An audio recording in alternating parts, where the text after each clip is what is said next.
চতুর্দিকে পানি থই থই করতেছে।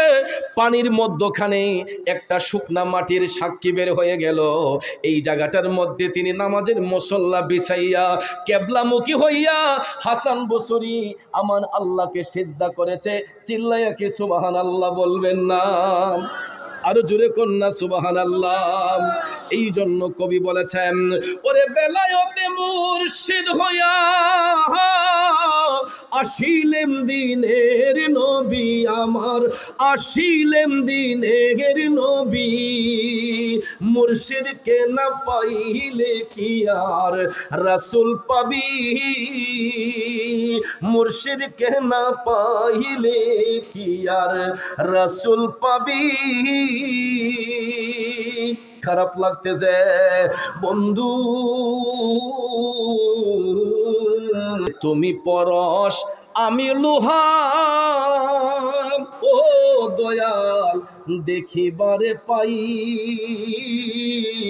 ওরে পরশের কিরণে লোহা স্বর্ণ দেও বানাই গো মুর্শিদ, এই ভিক্ষা চাই তোমার প্রেম গুণে আমায় পুইরা করো সাই।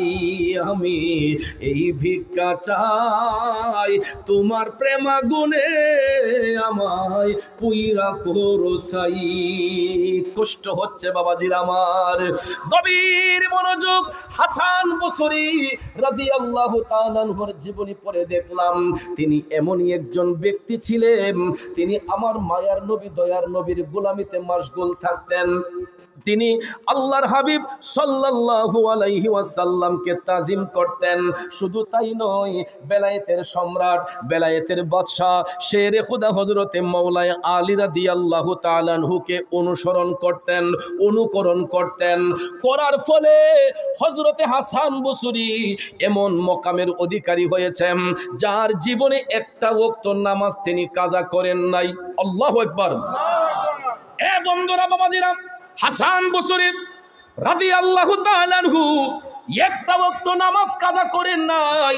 তিনি বসরা এলাকার মধ্যে নদী পথে তিনি পাড়ি দিয়েছিলেন।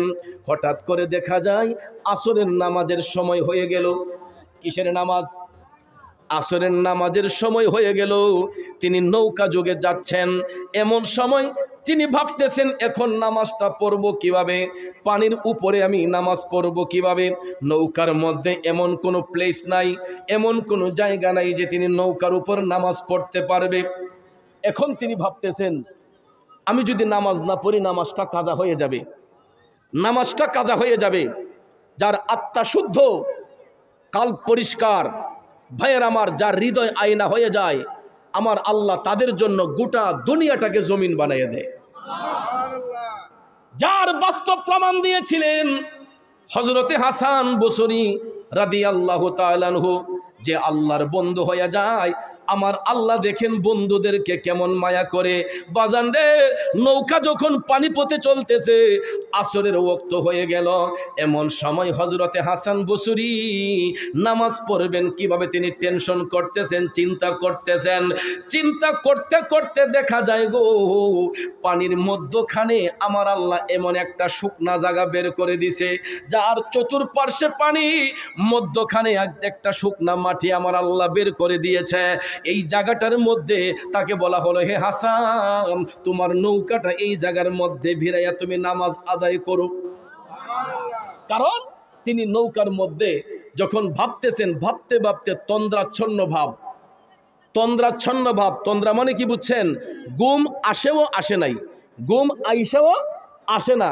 অনেক সময় দেখবেন আমাদেরও তন্দ্রা আসে, যেমন গাড়ি ঘোড়াতে বসলে অনেক সময় দেখবেন আমাদের একটা তন্দ্রা তন্দ্রা ভাব আসে। গাড়ির মধ্যে যে ঘুমান, হঠাৎ করে দেখবেন আবার চোখ খুলে যায়, ঠিক না বেঠিক? এটারে বলা হয় তন্দ্রা, তন্দ্রাচ্ছন্ন ভাব। হাসান বসরি নৌকা দিয়ে যাচ্ছেন, তন্দ্রাচ্ছন্ন ভাব। এমন সময় তিনি স্বপ্নে দেখতেছেন যে তাকে বলা হচ্ছে, হাসান, তোমার পাশে তাকায় দেখো, একটা শুকনা মাটি দেখা যাচ্ছে, তোমার নৌকাটা ওই জায়গায় ভিড়াইয়া তুমি আসরের নামাজটা পড়ো। আল্লাহ তার বন্ধুদেরকে কত ভালোবাসে। চতুর্দিকে পানি থই থই করতেছে। পানির মধ্যখানে একটা শুকনা মাটির সাক্ষী বের হয়ে গেল। এই জায়গাটার মধ্যে তিনি নামাজের মুসল্লা বিছাইয়া কেবলামুখী হইয়া হাসান বসরি আমার আল্লাহকে সিজদা করেছে। চিল্লাইয়া কি সুবহানাল্লাহ বলবেন না? আরো জোরে কন্যা সুবহানাল্লাহ। এই জন্য কবি বলেছেন, ওরে বেলায়েতে মুর্শিদ হইয়া আসিলেন দিনের নবী আমার, আসিলেন দিনের নবী। মুর্শিদকে না পাইলে কি আর রাসূল পাবি, মুর্শিদকে না পাইলে কি আর রাসূল পাবি। খারাপ লাগতেছে বন্ধু, ও আমার বাবাজিরা গো। হাসান বসরি আমার মদিনার কামলিওয়ালা নবীর প্রেমিক, আর হযরতে শের খোদা মৌলাই আলীকে তিনি অনুসরণ করতেন আমার নবীর দিদার পাওয়ার জন্য। এই জন্য হাসান বসরি মৌলা আলীকে অনুসরণ করার কারণে হযরত আলী যেমন আমার নবীরে আরাম দিতে যাইয়া নামাজ কাজা হয় নাই, এই জন্য হযরতে হাসান বসরি যখন মৌলা আলীকে তাজিম করতেছেন তারও আসরের নামাজটা কাজা হয় নাই। ঠিক না বেঠিক? এটারই বলা হয় সৎসঙ্গে স্বর্গবাস, অসৎ সঙ্গে সর্বনাশ।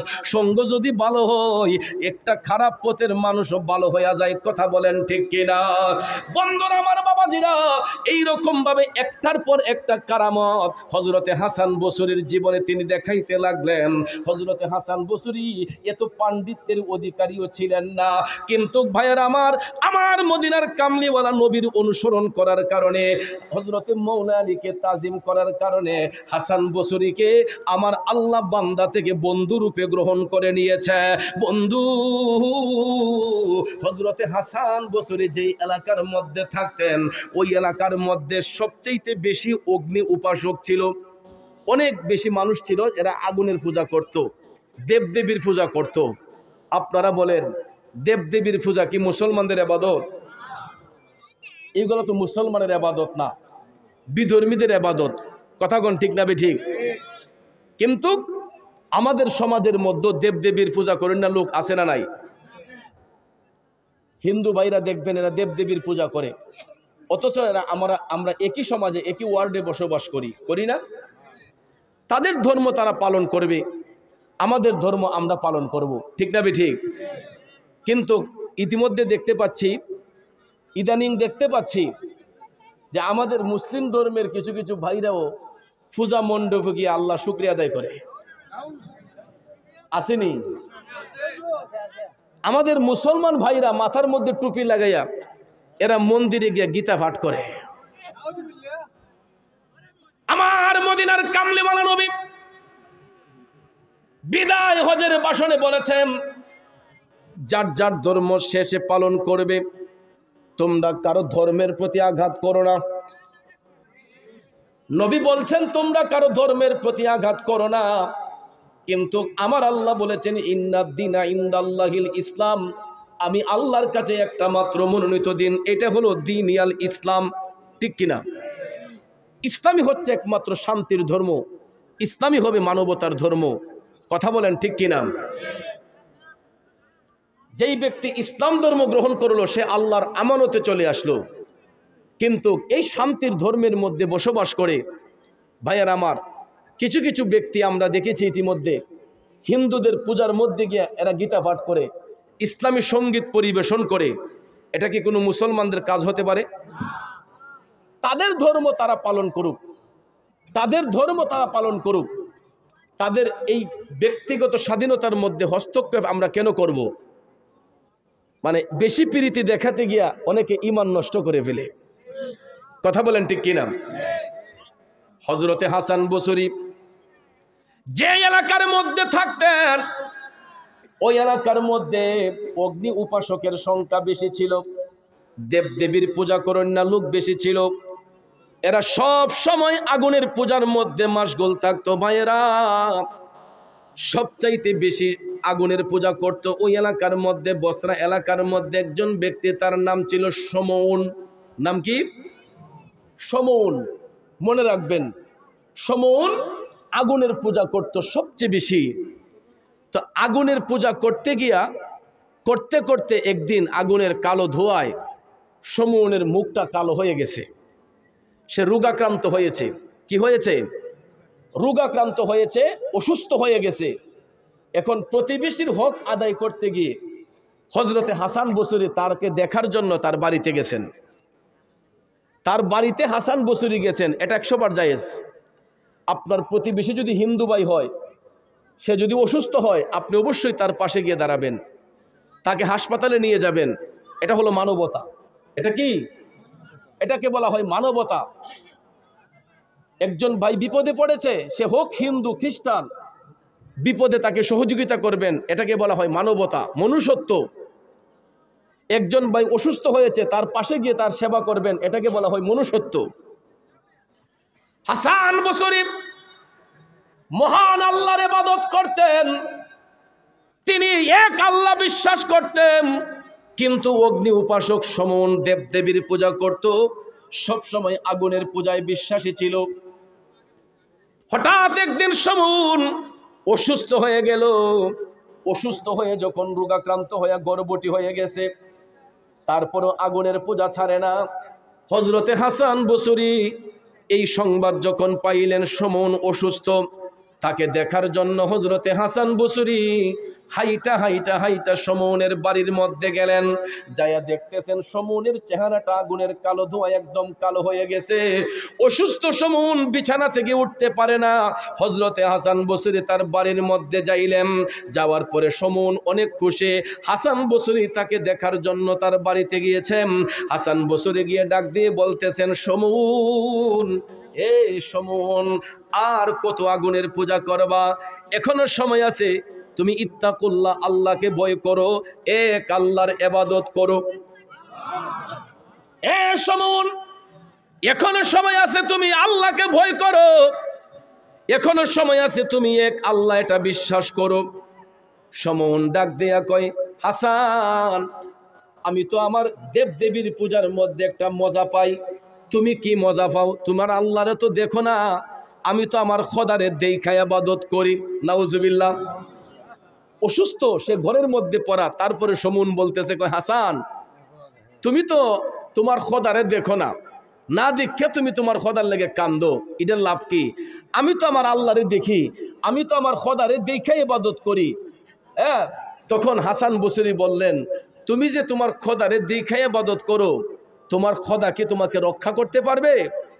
তখন সমন বলতেছে, হাসান, তুমি যে না দেখে তোমার আল্লাহর ইবাদত করো, তোমার খোদা কি তোমাকে রক্ষা করবে? হাসান বসরি বললেন, অবশ্যই আল্লাহ আমাকে রক্ষা করবে। সমন তখন ডাক দেয়া কয়, হাসান, তুমি যে আমাকে কালেমার দাওয়াত দিয়েছো, তোমার কালেমার কি কোনো পাওয়ার তুমি দেখাইতে পারবা? তোমার আল্লাহ যদি সত্য হয়, তুমি আমার সঙ্গে একটা প্রতিযোগিতা নিতে পারবা? হাসান বসরি বললেন, সেটা কি? সমন তখন ডাক দিয়া কয়, হাসান, আমি যে আগুনের পূজা করি, দেবদেবীর পূজা করি, আজকে আমার হাতের মধ্যে জ্বলন্ত আগুন আমি রাখবো। যদি আগুন আমার হাতটাকে পুরাইয়া নেয়, তাইলে মনে করবো আমার দেবদেবীর কোনো পাওয়ার নাই। আর তুমিও জ্বলন্ত আগুন হাতের মধ্যে রাখবা। তোমার খোদা যদি সত্য হইয়া থাকে, তাইলে তোমার হাত এই আগুন পুরাইবে না। আর তোমার খোদা যদি মিথ্যা হয়, তাইলে অবশ্যই এই হাত তোমাকে পুরাইয়া ফেলবে। হাসান বসরি হাইসা দিলেন যে আমি রাজি। সুবহানাল্লাহ। হাসান বসরি বললেন, আমি রাজি, আমি জ্বলন্ত আগুন হাতে রাখবো। আমার আল্লাহ যদি সত্য হয়ে থাকে, তাহলে অবশ্যই এই আগুন আমার হাতকে স্পর্শ করবে না। এই কথা যখন হাসান বসরি বললেন, অগ্নি উপাসক সমন সে ভাবতেছে সে তার খোদারে না দেখেও এত বড় বেটাগিরি দেখায়, আমি তো আমার খোদারে দেখতেছি, তাইলে তো আমার পাওয়ার অবশ্যই বেশি থাকবো। নাউজুবিল্লাহ কন্যা। বাবাজিরা আমার, বন্ধুরা আমার, সমস্ত বিশ্বের মালিক একমাত্র আমার আল্লাহ। সেই মহান আল্লাহ পাহাড়কে সমুদ্র বানায়, সমুদ্রকে পাহাড় বানায়। আমার আল্লাহ চাইলে মরারে জিন্দা করতে পারে, জিন্দারে মরা করতে পারে। ঠিক না ঠিক? ও তুমি রাখো কি বা মারো এই দয়া করো, থাকিতে যেন তোমায় না ভুলিও, থাকিতে যেন তোমায় না ভুলি। কষ্ট হইতেছে? সকালবেলা কইব মুনাসাব দাস গান একটা গাইছে, হ্যাঁ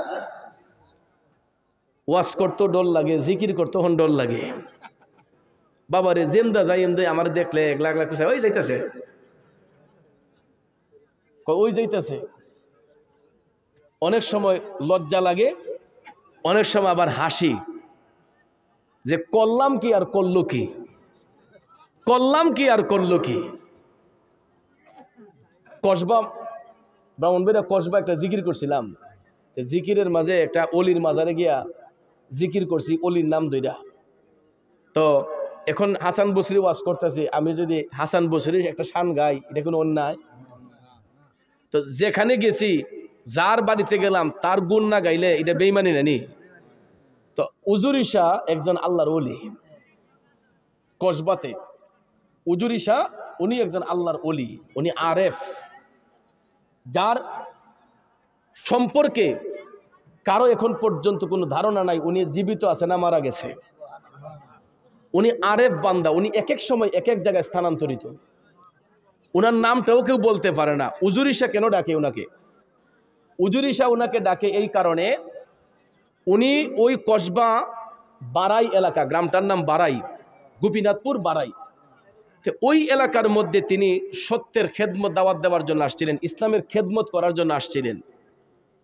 তো একটা মানুষকে ভালোবাসতে হলো তো তার কিছু কিছু আলামত গুণাগুণ দেখতে চায়, কথা কোন ঠিক না? তো উজুরি শাহর জ্বলন্ত কারামতটা হচ্ছে উজুরি, ওই পেটের ভিতরে যে নারী বুড়ি থাকে, ইডারে ওই এলাকার ভাষায় উজুরি বলে। কি বলে? উজুরি বলে। আমরা তো এটারে কিতা কই, নারী বুড়ি কই, নারী বুড়ি এগুলা বলি, বা বুড়ল বলি, বুড়লও বলি। তো ওই এলাকার মানুষ পেটের ভিতরে যা কিছু আছে এগুলারে উজুরি কয়।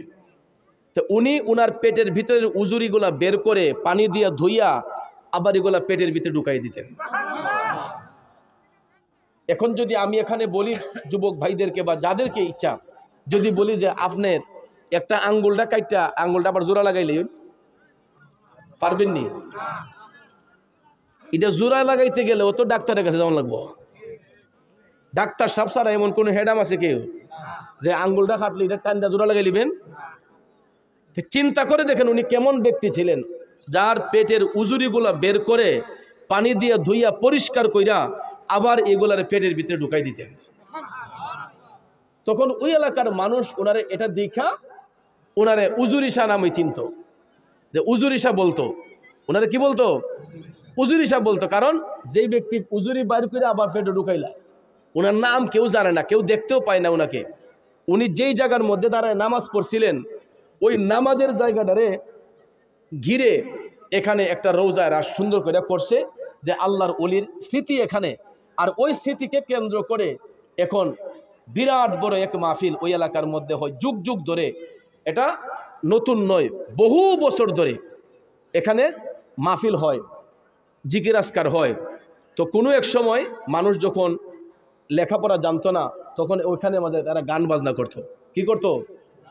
এই উজুরি শাহর স্মৃতিচারণে এখানে গান বাজনা করতো। অনেক সময় মহিলারা গিয়েও স্টেজে দাঁড়াইয়া নাচানাচি করে গান গাইতো। যখন পোলাপান আস্তে আস্তে লেখাপড়া করে শিক্ষার আলো জাগ্রত হলো, তখন দেখতেছে যে না, এটা বেমানান হয়। তখন ওই মানুষগুলো আবার এখানে মাহফিল দিছে। তো মাহফিল দিয়াতে আমরা ওই মাহফিলে যাই, ওয়াজ মাহফিল করি। মাঝে মধ্যে নবীর প্রেমিকদেরকে একটু আনন্দ দেওয়ার জন্য, তাদের কালবের প্রশান্তি মিটানোর জন্য, আত্মার খোরাক দেওয়ার জন্য একটু জিক্রে সামা করি। তো জিকিরটা ছিল, আমি বলেছিলাম যে মুর্শিদ আমার উজুরি শাহ কি মহিমা জানে, গলার মালা বানাইয়া ধীরে ধীরে টানে। আচ্ছা আপনারা বলুন, এখানে কি কোনো খারাপ কথা আছে? কোনো মানে ইমান হারা কোনো কথা আছে? তো উনি একজন আল্লাহর ওলি হিসেবে ওনার তারিফ করাটা কি, এটা কি কোনো অন্যায়, কোনো বেমানান? তাহলে এখানে এটা করতে গিয়ে তখন আমরা জিকির করছি আল্লাহু আল্লাহ। তো আমি আল্লাহু আল্লাহ জিকির করছি, আমি বলে জিকির করছি হিমকে হিমকে জিকির। নাউজুবিল্লাহ কইতেন না? আল্লাহর কসম, এই রকম কোনো দিয়ানে খেয়ালে আমি জিকির করি নাই যে আল্লাহর শানে বিয়াদবি হোক, জিকিরের আদব নষ্ট হোক, এই রকম কোনো দিয়ানে খেয়ালে আমি জিকির করি নাই। আমি যদি এরকম কোনো দিয়ানে খেয়ালে জিকির করে থাকি অবশ্যই আল্লাহ আমার বিচার করবে, কিন্তু এইরকম চিন্তা ভাবনা খেয়ালে আমি করি নাই। কিন্তু দেখা যায় ইডারে এডিট কইরা ইডার ভিতরে এই বাজনা ঢুকাইয়া ইডা এখন বিয়া বাড়ির মাঝে বাজায়, হিন্দু বাইত নিয়ে বাজায়। এই যে আল্লাহর জিকিরকে ক্রিটিসাইজ করা হচ্ছে, এনকার করা হচ্ছে, আমি টিকটকটা খুললে ইউটিউবটা খুললেই এই সমস্ত আলামতি দেখতে পাই। এবং বেশিরভাগ পরিবারের মানুষ মুসলমান। একটা মুসলিম পরিবারের মানুষ যদি একটা মানুষকে নিয়ে যদি এরকম তামাশা করে গীবত করে, তাইলে এটা কি ভালো না খারাপ? এটা জিনার চেয়েও খারাপ। কারণ আল গীবাতু আসাদ্দু মিনাজ জিনা, কোনো মানুষ সম্পর্কে ধারণা না রাখা গীবত করা এটা জিনার চেয়েও খারাপ কাজ, এটা জিনার চেয়েও খারাপ কাজ। এই জন্য ভাইয়ের আমার, আমি না হয় একজন অপরাধী মানুষ, আমাকে 100 বার বকা দেন, কিন্তু উজুরি শাহ তিনি আল্লাহর একজন খাস অলি, উনি এবং উনার অসংখ্য কারামত, উনাকে নিয়ে যারা এই বিশ্রী মন্তব্য করে না যাই না, এটা গীবতের শামিল। কথা কোন ঠিক না বেঠিক? আমার কথা হলো এই সমস্ত ঘৃণিত কাজ আপনারা কেউ যাতে কখনো কোথাও না করে, আল্লাহ যেন হেদায়েত দান করে, সকলে আমিন কন। কারণ আল্লাহর ওলিরা হচ্ছেন এই জমিনের ছায়া। কথা কোন ঠিক না বেঠিক? এই জমিনের খুঁটি। কারণ এই যে প্যান্ডেলটা করছেন, খুঁটি লাগছে নিও, খুঁটি ছাড়া কি সামিয়ানাটা টিক্কা রইছে? তাইলে আসমান যে আমরা দেখতেছি শূন্য জুল্লা রইছে, আসমানটা কি বিনা ফালায় টিক্কা রইছে? আসমানেরও পালা আছে, আমরা এই জাহিরি চোখ দিয়ে দেখি না। আসমানের পালা হইছে আল্লাহর ওলিগণ। আর না হলে আমি আপনি যে অন্যায় করি, পাপ করি, আমাদের পাপে এই জমিন কবি ধ্বংস হয়ে যাইত। একটাবার নিজের বিবেককে প্রশ্ন করেন, সকাল থেকে সন্ধ্যা পর্যন্ত কয়টা অপরাধ করেছি, কয়টা নেক কাজ করেছি, কয়টা বদ কাজ করেছি? যদি আমরা ডায়েরিতে মধ্যে হিসাব করে দেখবেন 24 ঘন্টার 23 ঘন্টার সময় আমরা অন্যায় কাজে লিপ্ত ছিলাম। কথা কোন ঠিক কিনা? এতগুলা পাপ করার পরেও, এতগুলা অন্যায় অপরাধ করার পরেও আল্লাহ রাব্বুল আলামিন আপনাকে আমাকে সুস্থ রেখেছেন, সাবলীল রেখেছেন। একটা মাত্র কারণ, এই জমিনের মধ্যে আল্লাহর ওলিগণ বিচরণ করতেছে, এই জমিনের মধ্যে আল্লাহর ওলিগণ আছে বিদায় এখনো আল্লাহ রাব্বুল আলামিন আমার আপনার হাজারটা অপরাধকে ঢাইকা রাখে। ঠিক না বেঠিক? একটু দুরূদ শরীফ পড়ুন। আল্লাহুম্মা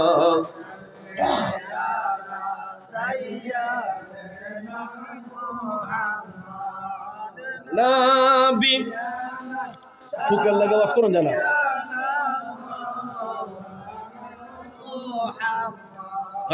নাবি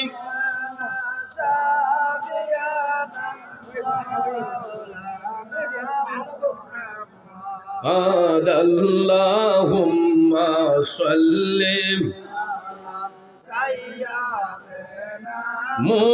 মুহাম্মাদ নাবি মাওলানা। বাবাজির আমার, বন্ধুরা আমার, আমি আপনি যেই অন্যায় করি, যেই পাপ করি, এই জমিন কবি ধ্বংস হইয়া যাইত। একমাত্র আল্লাহর ওলিগণ এই জমিনের মধ্যে বিচরণ করছেন বিদায় এখনো আল্লাহ রাব্বুল আলামিন আপনাকে আমাকে সুস্থ রেখেছেন, সাবলীল রেখেছেন। ঠিক কিনা বলেন? আসুন এবার মূল কথাই চলে যাই। আল্লাহর ওলি হাসান বসরির আলোচনার মধ্যে ছিলাম। হাসান বসরি বললেন, আমি রাজি, আমার হাতের মধ্যে জ্বলন্ত আগুন আমি রাখতে রাজি। মূল আলোচনা এই জায়গায় ছিল, মনে আছে আপনাদের?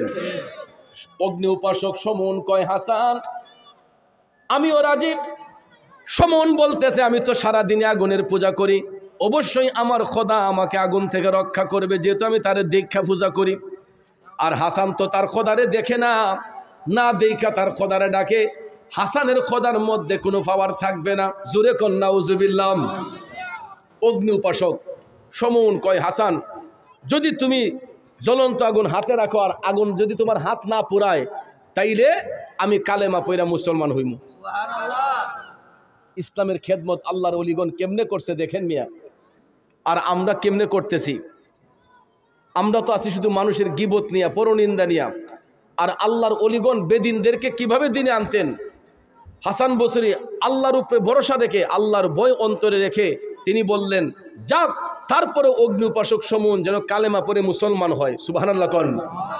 ওনার বিশ্বাস হলো যে জ্বলন্ত আগুন হাতে রেখে হাত যদি পুড়েও যায় আমি সহ্য করব, ধৈর্য ধরব, কারণ আল্লাহ তো বলেছেন ইন্নাল্লাহা মাআস সাবিরিন, আমি সবরকারীদের অন্তর্ভুক্ত। ঠিক না ঠিক?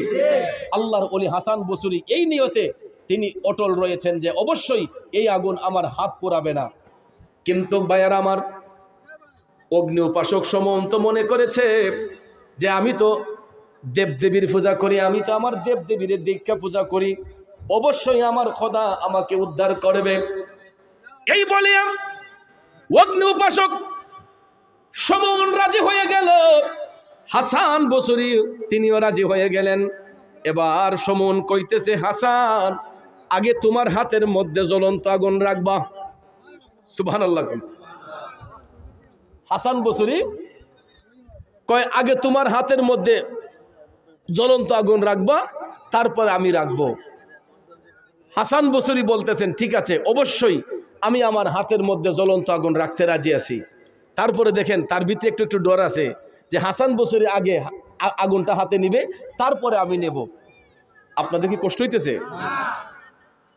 হাসান বসরি আল্লাহর উপর ভরসা রেখে এক আল্লাহর ইবাদতে বিশ্বাসী হইয়া জ্বলন্ত আংরা হাতের মধ্যে রাখলেন। হাতের মধ্যে রাখার পরে অনেকক্ষণ চলে গেল সময়, অনেকক্ষণ সময় পার হইয়া যাবার পরও দেখা যায় এই জ্বলন্ত আগুন হাতে রাখার পরেও হযরতে হাসান বসরির হাতকে একটু আগুন স্পর্শ করে নাই। আরো জোরে কন্যা সুবহানাল্লাহ। এবার হযরতে হাসান বসরি অনেকক্ষণ জ্বলন্ত আগুন হাতে রাখার পরও যখন দেখা যায় এই হাতটা আগুন পোড়ায় না, হাসান বসরি বললেন, সমুন এবার তো তোমার পালা, দেখছো তো আমার খোদা সত্য বিদায় আমার হাত এ আগুন পোড়ায় নাই, এবার তুমি হাতের মধ্যে জ্বলন্ত আগুন রাখো। তখন সমুন কয়, তুমি না দেখে তোমার খোদারে এত ভালোবাসছো, তোমার হাত ফুরাইছে না, তা আমার খোদা তো অবশ্যই আমার রক্ষা করবে, আমার হাতও ফুরতো না। তখন হাসান বসরি বললেন, ঠিক আছে এবার তোমার হাতের মধ্যে আগুন রাখো। এখন সমন অগ্নি উপাসক সমন হাতের মধ্যে যখন আগুন রাখছে, দেখা যায় ভাইয়ের আমার জ্বলন্ত আগুনটা হাতে দেওয়ার সঙ্গে সঙ্গে তার হাতটা আগুনে পুড়ে ছাই করে দিছে। আগুনটা হাতে রাখার সঙ্গে সঙ্গে অগ্নি উপাসক সমনের হাতটা আগুনে পোড়াইয়া দিছে। হযরতে হাসান বসরি অনেকক্ষণ জ্বলন্ত আগুন হাতের মধ্যে রাখার পরেও এই হাত আগুন স্পর্শ করে নাই। এবার হাসান বসরি ডাক দিয়া বললেন, সমন ও সমন, এবার তুমি বিচার করো তোমার খোদা সত্য না আমার খোদা সত্য। হাসান বসরি বলতেছেন, সমন এবার তুমি প্রমাণ করো তোমার খোদা সত্য নাকি আমার খোদা সত্য। এখন অগ্নি উপাসক সমন অনেকক্ষণ চিন্তা ভাবনা কইরা কয় না তোমার খোদা ওই সত্য। হাসান বসরিকে বলতেছে না তোমার খোদা ওই সত্য। তাইলে হাসান বসরি বলতেছেন এখন তুমি কালেমা পড়ো। তারপরে দেখেন বেদিনরা কত কৌশলে আল্লাহর অলিগণ তাদেরকে দিনে আনছে। সমন কয়, হাসান তা আমি যে এখন কালেমা পড়মু, কালেমা পড়লে আমার তো জীবনের শেষ প্রান্তে আইসা পড়ছি, বয়সও বাইরে গেছে, এখন শেষ বয়সে যদি কালেমা পড়ে মুসলমান হই আল্লাহ কি আমারে মাফ করব? হাসান বসরি বললেন, আল্লাহ রাব্বুল আলামিন কোরআনে পাকে বলেছেন, লা তাকনাতু মির রাহমাতিল্লাহ, বান্দা তোমরা কখনো আমার রহমত থেকে নিরাশ হইও না। তুমি পাহাড় পরিমাণ গুনাহ করলেও আল্লাহ বলেছেন লা তাকনাতু মির রাহমাতিল্লাহ, আমার রহমত থেকে তোমরা নিরাশ হইও না। তখন হাসান বসরি এই কথা যখন শোনালেন, অগ্নি উপাসক সমন কয়, হাসান তাইলে আমি একটা শর্তে কালেমা পড়ব, তুমি যদি আমাকে এই গ্যারান্টি দেও কালেমা পইরা মুসলমান হইয়া যদি আমি মৃত্যুবরণ করি আল্লাহ তাআলা আমার কবরের মধ্যে কোনো আযাব দিবে না। শর্ত দিছে যে তুমি আমারে এই গ্যারান্টি দেও যে আমি যদি কালেমা পইরা মুসলমান হইয়া যদি মারা যাই তাইলে আল্লাহ তাআলা আমার কবরের মধ্যে কোনো আযাব দিত না। হাসান বসরি চিন্তায় পড়ে গেলেন। তিনি চিন্তা ভাবনা করে তিনি ভাবতেছেন যে আমি তো আমার নিজের গ্যারান্টি দিতে পারতেছি না, ঠিক না ঠিক? আমি হাসান বসরি তো নিজের গ্যারান্টি দিতে পারতেছি না, আমি তাকে গ্যারান্টি দিই কিভাবে? অনেকক্ষণ চিন্তা ভাবনা করে হযরতে হাসান বসরি তিনি মুরাকাবার মধ্যে বসলেন। সুবহানাল্লাহ কোন।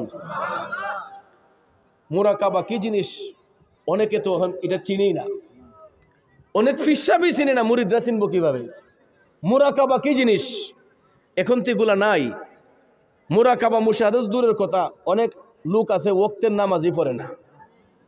কথা বলেন, ওয়াক্তের নামাজই পড়ে না, আবার মুরাকাবা। মুরাকাবা এটা আরবি শব্দ, বাংলাতে বলা হয় সাধনা, ইংরেজিতে এটাকে বলা হয় মেডিটেশন। কি বলা হয়? মেডিটেশন। বাংলায় বলা হয় সাধনা, আর আরবিতে বলা হয় মুরাকাবা। অর্থাৎ একাগ্র চিত্তে মৌলার সঙ্গে ধ্যান করা, মৌলার প্রেমে নিজেকে আত্মনিয়োগ করা, নিজেকে বিলিয়ে দেওয়া মৌলার প্রেমে। যারা মৌলার প্রেমে নিজেকে বিলিয়ে দেয় এরা যদি কাশফুল কুলুব হয়, অন্তর চক্ষু খোলা হয়, চোখ বন্ধ করলে ওই সমস্ত আল্লাহর ওলিরা আল্লাহর আরশ পর্যন্ত দেখতে পায়। এরা পাতালের শেষ সীমা পর্যন্ত দেখতে পায়। আল্লাহ এলমে লাদুনির মাধ্যমে আল্লাহর ওলিদেরকে এমন পাওয়ার দিয়েছেন। আরো জুড়ে কর না সুবহানাল্লাহ। বর্তমানে দেখতেছেন যে এই মোবাইল ফোন দিয়ে বিশ্বের এক প্রান্ত থেকে আরেক প্রান্তে কথা বলা যায়, যায় না? এটা বিজ্ঞানীরা গবেষণা করে সফটওয়্যার বানিয়ে, গুগল সফটওয়্যার, আরো বিভিন্ন software, imo software, WhatsApp, Messenger, এইগুলা আবিষ্কার করে আপনারা দেখবেন হোয়াটসঅ্যাপ মেসেঞ্জারের মাধ্যমে, ইমো সফটওয়্যারের মাধ্যমে সারা দেশ বিদেশ কথা বলা যায়। ভিডিও কলে একজনের চেহারা আরেকজনের দেখে কথা বলা যায়। ঠিক না বে ঠিক? আমরা এটা নিজের চোখ দিয়ে বিশ্বাস করতেছি যে দেশ বিদেশে কথা বলা সম্ভব হয় একটা সফটওয়্যারের মাধ্যমে। ভাইয়ার আমার, বন্ধুর আমার, আল্লাহ রাব্বুল আলামিন বান্দার কালবের মধ্যে এমন একটা সফটওয়্যার বানিয়ে দিছে, যদি ওই সফটওয়্যারটাতে কেউ পরিষ্কার রাখতে পারে, এটার ভাইরাসটা যদি দূর রাখতে পারে, মোবাইলের মধ্যে কিন্তু ভাইরাস ঢুকে না? মোবাইলের মধ্যে ভাইরাস ঢুকলে দেখবেন এটাতে ফ্লাশ দিতে হয়, ফ্লাশ দিয়ে এই ভাইরাসগুলোকে দূর করতে হয়। কম্পিউটারে ভাইরাস ঢুকে, এগুলোকে ফ্লাশ দিয়ে দূর করতে হয়। ঠিক তদ্রূপভাবে আল্লাহর বান্দাদের কালবের মধ্যে কিছু ভাইরাস আছে, এই ভাইরাসগুলোকে দূর করতে হলেই আল্লাহর জিকির দিতে হয়। এই ভাইরাসটাকে দূর করতে গেলেই নবীর দুরূদ শরীফ পড়তে হয়। ওই ভাইরাসটাকে পরিষ্কার করতে হলেই আল্লাহর ইবাদতে নিজেকে নিয়োজিত রাখতে হয়। তাহলে এই কালবটা পরিষ্কার হয়, নূরান্বিত হয়। আর এই সফটওয়্যারটা যখন পরিষ্কার হয়ে যায়, আপনি যখন চোখ বন্ধ করে কালবের দিকে নজর করবেন, আল্লাহর আরশ পর্যন্ত দেখতে পাবেন। এইভাবে আল্লাহর ওলিগণ তারা এক প্রান্ত থেকে আরেক প্রান্তের খবর নিয়েছেন। তখন কোনো হোয়াটসঅ্যাপ ছিল না, মেসেঞ্জার ছিল না, ইমো সফটওয়্যার ছিল না। আল্লাহর ওলিগণ এক প্রান্ত থেকে আরেক প্রান্তের খবর নিয়েছেন। বাংলাদেশে আল্লাহর ওলি বাবা শাহজালাল এসেছেন, মদিনার কামলিওয়ালা নবীর সঙ্গে যোগাযোগ করেছেন। কিসের মাধ্যমে? এই সফটওয়্যারের মাধ্যমে, কালবের মাধ্যমে। কথা কোন ঠিক কিনা? কারণ কালব যার নূরান্বিত হয়ে যায়, ওই ব্যক্তি যখন চোখ বন্ধ করে আপন আপন কালবের দিকে মুতাওয়াজ্জি হয়, আল্লাহর আরশ পর্যন্ত দেখতে পায়। সুবহানাল্লাহ কোন। খারাপ লাগতেছে? কষ্ট হইতেছে? বাবাজিরা আমার কষ্ট হইতেছে। কারণ প্রথমে বলি নাই আপনাদের মন নষ্ট হবে, কারণ ওয়াকিব খান আমাকে অত্যন্ত শ্রদ্ধা করে, ভালোবাসে। আমি শারীরিকভাবে খুবই দুর্বল, আমি খুবই দুর্বল। আমার ব্যাক পেইন, কোমরে ব্যথা, আমি হাঁটতে পারি না, ভালো করে বসতে পারি না। এই যে পিঠের নিচে বালিশ দিয়ে বসছি, অনেক সমস্যা, ঘাড়ে ব্যথা, তারপরও শরীরে অনেক জ্বর। এই অসুস্থ শরীর নিয়েও আপনাদেরকে বুঝাই নাই যে আমার শরীরে অসুস্থতা আছে, কিন্তু যদি বলি আপনাদের মন নষ্ট হবে, এই কারণে প্রকাশ করি নাই। আসলে শারীরিক দিক দিয়ে আমি আজকে খুবই দুর্বল, আমার শরীর এতটা সুস্থ নয়। বাসায় মাহফিলে আসার সময় আমার শরীরে প্রচণ্ড ব্যথা, ভালো করে গাড়িতে বসতে পারি না, ব্যাক পেইন, অনেক কষ্ট হয়। শুধু আপনাদের দোয়া থাকার কারণে এখন পর্যন্ত বসে আছি। খাস করে দোয়া করবেন, মাহফিলের এখন ফুল সিজন, বাকি দিনগুলো যাতে মাহফিলটা করতে পারি। ডাক্তার যে দেখাবো এই সময়টা নাই, কারণ ডাক্তার দেখাইতে গেলে অনেক প্রোগ্রাম মিস হয়ে যাবে। এই জন্য নিজের শরীরের সঙ্গে যুদ্ধ করে চলতেছি। আমার অনেকেই বলে আপনি তো যে কোনো সময় পড়ে যাবেন। কোলেস্টেরল বাইরে একদম হাই, 550-এর উপরে। তারপরে শরীরের ব্যথা, প্রচণ্ড ব্যথা। জার্নিটা তো কম না, প্রতিদিন 100 মাইল 200 মাইল জায়গা জার্নি করে প্রোগ্রাম করতে হয়। তো এই জন্য শ্রোতাদের সামনে আসলে অসুস্থ থাকলেও অসুস্থ বলি না, কারণ আপনাদের মনটা নষ্ট হয়ে যাবে। বৎসরে একদিন এই মাহফিলটা হয়, আর আমি যদি বলি অসুস্থ, অনেকে দেখো আমরা সারা বছর কষ্ট করে মাহফিলটা সাজাইছি, তাই না এখন অসুস্থ। এই জন্য নিজে কষ্ট করতেছি, এরপরে কাউকে বুঝাইতেছি না। তা আপনাদেরকে খারাপ লাগতেছে? একটু দুরূদ শরীফ পড়েন, আল্লাহুম্মা সাল্লি আলা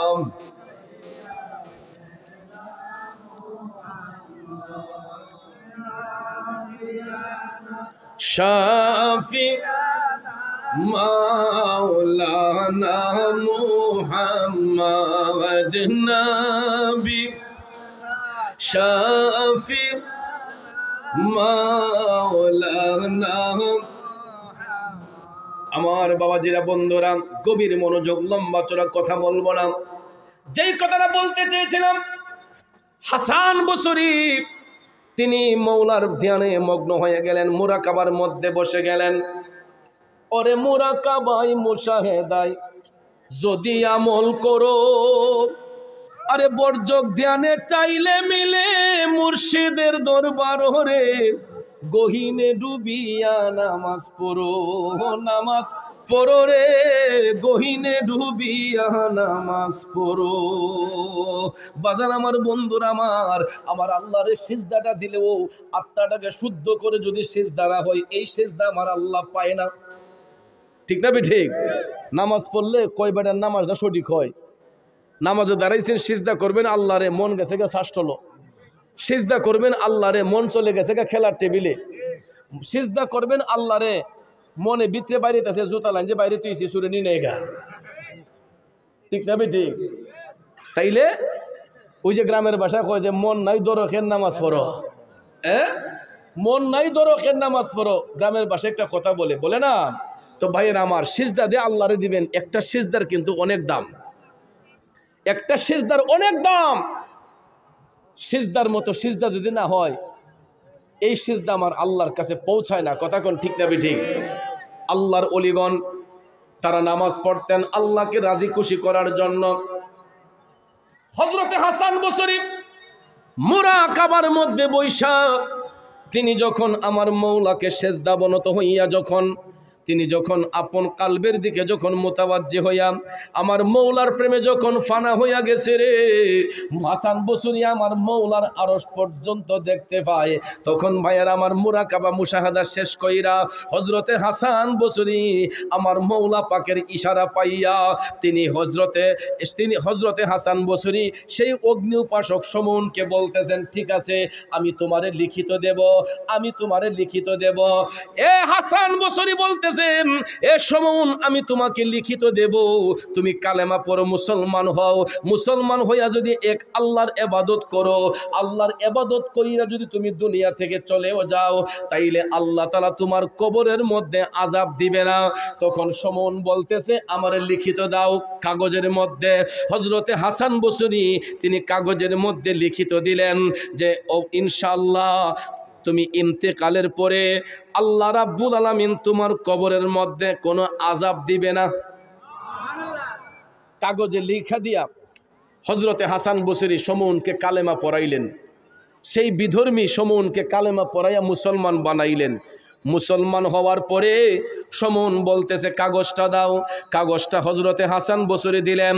এই সমুন এই কাগজ হাতের মুঠো থেকে ছাড়ে না। সে কালেমা পয়রা মুসলমান হয়ে গেল, আল্লাহ আল্লাহ জিকিরে ফানা হয়ে গেল। মৌলার জিকির করতে করতে হঠাৎ একদিন সমুন তার পরিবারকে বলতেছে, আমি যদি কখনো মারা যাই, তোমরা কিন্তু এই কাগজটা আমার কাফনের ভিতরে ঢুকাইয়া দিবা। দেখো, এই কাগজটা যদি তোমরা আমার কাফনের ভিতর ঢুকাইয়া না দেও, তাইলে কিন্তু আমার কবরে আযাব হবে। এই কাগজটা দিতে কিন্তু তোমরা কখনো ভুল করবা না। ওসিয়ত করার পরে সত্যি সত্যি সত্যি দেখা যায় গো, কিছুদিন যখন পার হয়ে গেছে, এই অগ্নি উপাসক সমন আল্লাহর ডাকে সাড়া দিয়া তার ইন্তেকাল হয়েছে, সে মৃত্যুবরণ করেছে। তার পরিবারের সদস্যরা ওসিয়ত মোতাবেক সমনের কাফনের ভিতরে এই লিখিত কাগজটা তারা ঢুকাইয়া দিছে। আল্লাহু আকবার। ওইদিকে হাসান বসরি চোখের পানি ছাইরা তিনি আমার মৌলার প্রেমে ফানা হইয়া কান্না করতেছে, আল্লাহ গো তুমি আমারে ক্ষমা কইরো আল্লাহ, আমি তো আমার কবরের কোনো গ্যারান্টি দিতে পারি নাই আল্লাহ, আমি কেমনে তোমার বান্দার এটা দিলাম আল্লাহ, আমি একমাত্র তুমি মৌলার প্রেমে আবদ্ধ হওয়ার জন্য, তুমি মৌলার জিকির করার জন্য এই লিখিতটা আমি তাকে দিয়েছি। হাসান বসরি এই বলে কান্না করেন। আর ওইদিকে অগ্নি উপাসক সমন এই কথা বলার পরে সত্যি সত্যি তার ইন্তেকালের পরে এই লিখিত কাগজটা যখন তার কাফনের ভিতর ঢুকাইয়া দেওয়া হয়েছে, ঢুকাইয়া দেওয়ার পরে হাসান বসরি সংবাদ পাইলেন সমন ইন্তেকাল করেছে। ও সমনের কথা চিন্তা ভাবনা কইরা হযরতে হাসান বসরি ঘুমের মধ্যে স্বপ্নের ঘরে গেলেন। স্বপ্নের ঘরে যাওয়ার পরে তিনি স্বপ্নে দেখতেছেন হযরতে হাসান বসরি তাকে দিদার দিয়েছে। স্বপ্নের ঘরে সমন হাসান বসরি সে দিদার করেছে। দিদার কইরা বলতেছে, ও হাসান তোমার এই লিখিত কাগজটা আমার কবরের মধ্যে আমার এমন সহযোগী হয়েছে, এটা আমাকে এমন সহযোগিতা করছে, যদি এই কাগজটা আমার হাতের মধ্যে না থাকতো তাইলে মনে হয় অবশ্যই আমার কবরের মধ্যে আযাব হইতো। হাসান তোমার এই লিখিত কাগজটা দেওয়ার কারণে ফেরেশতারা কবরের মধ্যে আমাকে কোনো আযাব দেয় নাই এবং আমার কবরের মধ্যে কোনো আযাব আসেও নাই। আল্লাহ রাব্বুল আলামিন আমাকে খুব ভালো একটা স্থানে রেখেছেন। এবার তোমার লিখিতর আর কোনো প্রয়োজন নাই। হাসান তোমার লিখিত কাগজ তুমি ফেরত নাও। স্বপ্নের ঘরে সমন ওই লিখিত কাগজটা ফেরত দিল। এবার হাসান বসরি ঘুম থেকে জাগ্রত হইয়া গো তিনি চোখ যখন খুললেন, খোলার পরে দেখতেছেন হাসান বসরির হাতের মধ্যে ওই কবর থেকে দেওয়া কাগজটা তার হাতের মধ্যে পাওয়া গেছে। যেই কাগজটা তিনি লিখে দিয়েছিলেন, যেই কাগজটা লিখে দিয়েছিলেন ওই কাগজটা মাটির নিচে চলে গেছে। হাসান বসরির লিখিত কাগজটা সমন কবরের মধ্যে নিয়ে গেছে। কবরের মধ্যে নিয়ে যাওয়ার পরেও দেখা যায় স্বপ্নের ঘরে কাগজটা হাসান বসরিকে ফেরত দিয়েছে। এখন দেখা যায় বাস্তবিকই এই ফেরত কাগজটা হাসান বসরির হাতের মধ্যে দেখা যায়। হাসান বসরিতে এই কাগজ পাই অভাব। আরে এটা কি, যেই কাগজ আমি নিজের হাতে লিখে দিলাম এই কাগজ আবার পুনরায় আমার হাতে আসলো। ভাইয়ার আমার আল্লাহ চাইলে আসতে পারে কি পারে না?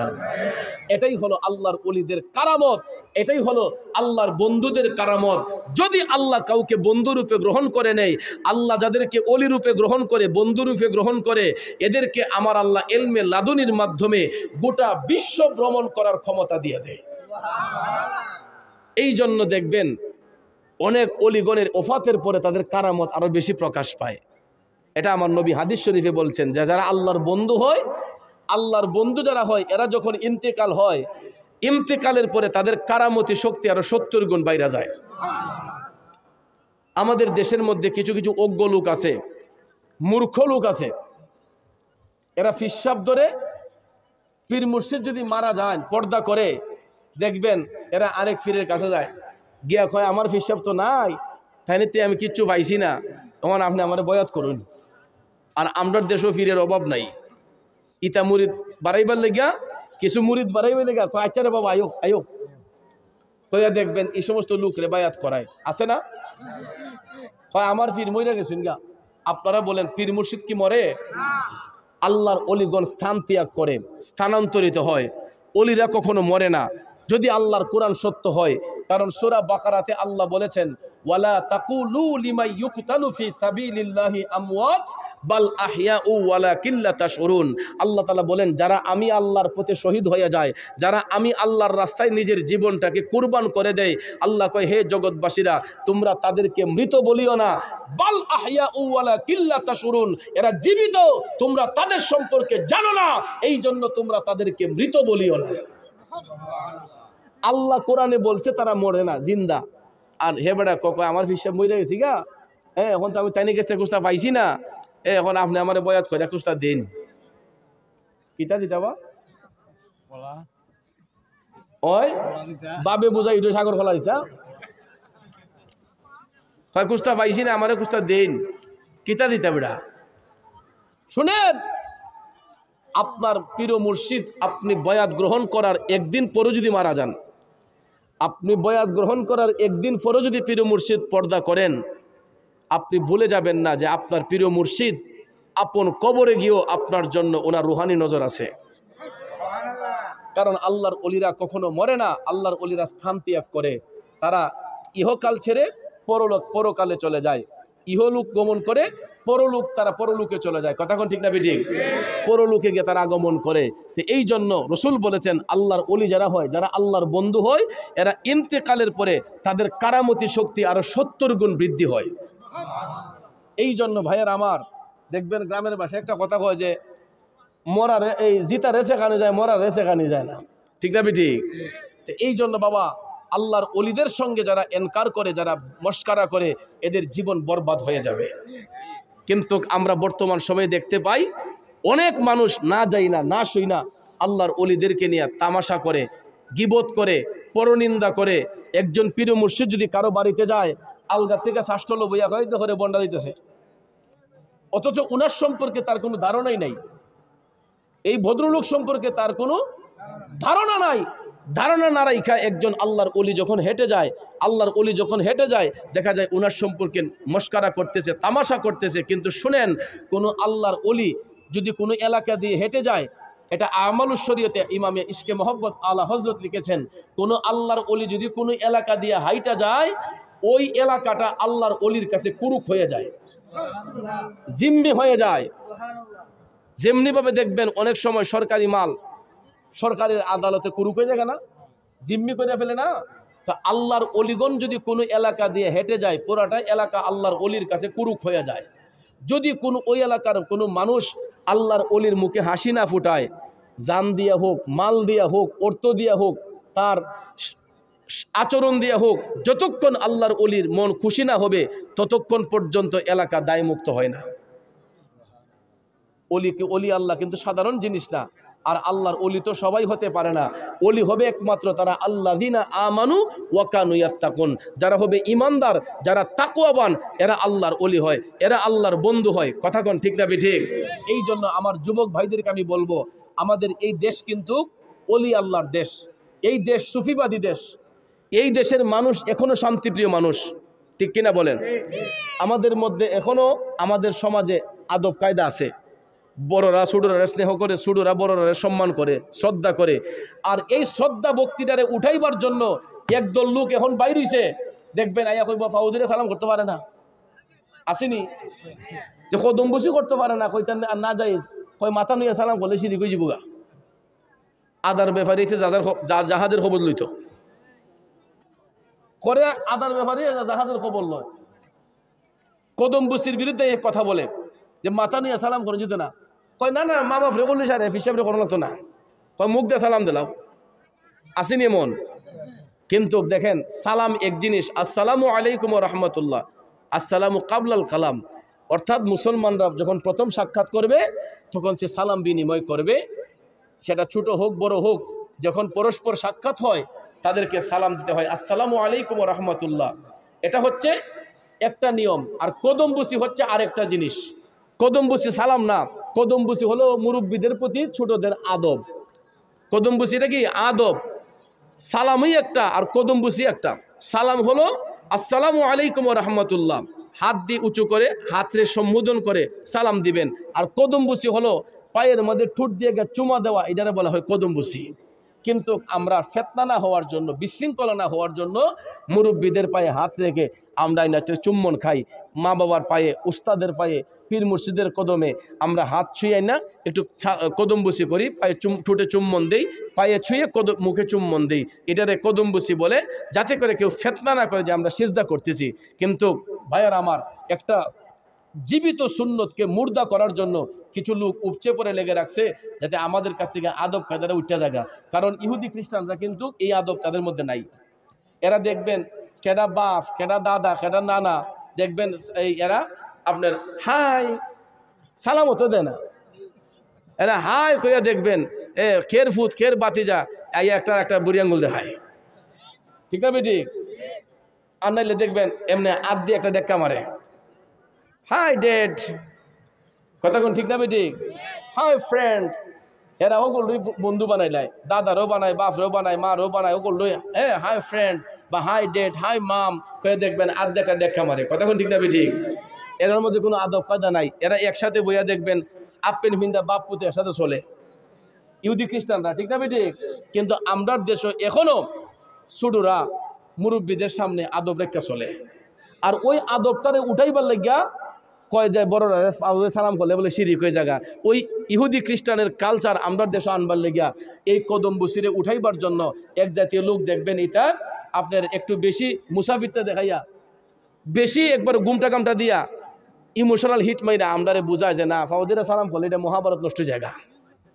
কিন্তু এটা মুরব্বীদের প্রতি ছোটদের আদব। আর এই আদবটা যেই পরিবারের মধ্যে থাকে এই পরিবারে কোনোদিন ঝগড়াঝাটি হয় না।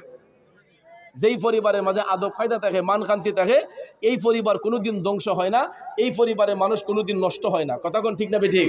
এই জন্য ভাইয়ের আমার, আল্লাহর ওলিদের কাছে গেলে এই শিক্ষাগুলো পাইবেন, আল্লাহর বন্ধুদের কাছে গেলে, ওলি আল্লাহদের কাছে গেলে এই শিক্ষা পাওয়া যায় যে বড়দেরকে কিভাবে সম্মান দিতে হয়, বড়রা ছোটদেরকে কিভাবে স্নেহ করতে হয়, তাজিম করতে হয়, এটাই আল্লাহর ওলিদের কাছে গেলে শিক্ষা পাওয়া যায়। তো আমাদের দেশের মধ্যে কিছু কিছু লোক আছে এরা ওলি আল্লাহর বিরুদ্ধে কথা বলে, ওলি আল্লাহর নামটা শুনলে এদের শরীরের মাঝে আগুন জ্বলে উঠে। এদের কাছ থেকে সবসময় দূরে থাকবেন, কেয়ারফুল থাকবেন। আল্লাহ রাব্বুল আলামিন যেন আমি সহ আমাদের সবাই যেন হেফাজত করে, আমিন কোন। জিকির করতেন না একটু মনে চায়? হ্যাঁ, তালে না বেতালে? আমরা করি তালে, আর কিছু কিছু বেতাল্লে আছে এটা বেতালে মাইরো দেখা যায় টিকটক বানাই মুরের সামনে নাস্তা শুন, তাই হিসাবে নাস্তা শুন। তাই আল্লাহর হস্তে আদবের সহিত জিকির করবেন, যদি করেন তাইলে একটু সময় করব। ভাইয়ার আমার রাতও বেশি হয়ে যাচ্ছে, এখন লম্বা রাত, এবং আমার ওয়াকিব খান এত সুন্দর একটা পরিবেশ প্রতি বছর তার যুবকদেরকে নিয়ে, তার পাড়া মহল্লাবাসীকে নিয়ে এত সুন্দর একটা পরিবেশ করে, আমার দেখে অনেক ভালো লাগে।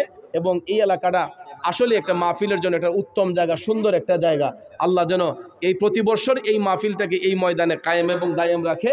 এবং তাদের কমিটির সদস্যদের এখানে নামও আমাকে লিখা দিছে, মোহাম্মদ তাজুল খান, তারপরে আনফর মিয়া, ওয়াকিব খান, রিফন খান, বাচ্চু মিয়া, শাহ আলম মিয়া, সোহাগ মিয়া, আজিজুল খান, সিরাজুল খান, তারপরে আলামিন মিয়া, রাজন মিয়া, উজ্জ্বল মিয়া, আব্দুল নূর মিয়া, জালাল মস্তান, আরে দেখুন মস্তান দি জালাল মস্তান নাম, আচ্ছা আচ্ছা, নুরুল আমিন খান, হৃদয় খান, বাবুল মিয়া, সাহেব আলী মিয়া, ওয়াহিদ খান।